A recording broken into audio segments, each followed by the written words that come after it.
If you've got a parking ticket and you're thinking about appealing, you might be wondering if there's a time limit to issue you a PCN. Firstly, let's briefly clear up what a PCN actually is before I answer your question. A penalty charge notice is a fine that's issued by local council or Transport for London for traffic offences like illegal parking, turning right when you're not allowed, or using a bus lane at the wrong time. You might also receive a PCN for not paying road tolls on time, like the London congestion charge. It's essential to know that there's a difference between a penalty charge notice and a parking charge notice given by private parking companies. Parking charge notices may look similar to PCNs, but they're governed by different rules, so make sure that you know what you've been issued. So, how long does it take for a PCN to arrive after an offence? If a parking warden gives you a PCN, it'll be served instantly.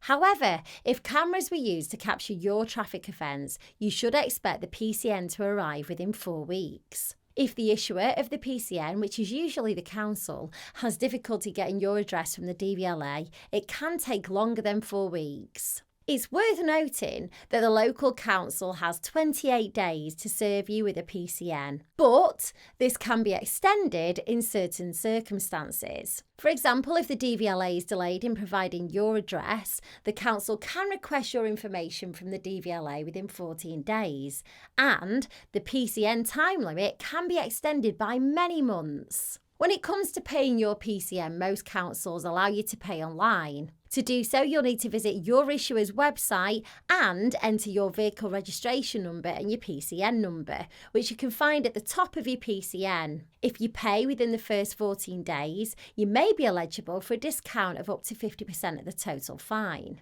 If you believe the PCN was issued incorrectly, then you have the right to appeal within 28 days of receiving the PCN. You'll need to create a formal appeal, also known as a representation, where you provide detailed reasons of why you believe the PCN should be cancelled. Your representation should be supported by evidence such as photographs or statements. And if your formal appeal is rejected, then you can escalate your case to an independent tribunal. Successful representations usually result in the PCN being withdrawn. But if your representation is rejected, then you have an opportunity to send your appeal to an independent tribunal instead. It's worth noting that private parking tickets usually have to be issued within 14 days of the offence if the motorist was not notified at the time. If you weren't sent a private parking ticket in good time, you may be able to use this as a reason not to pay.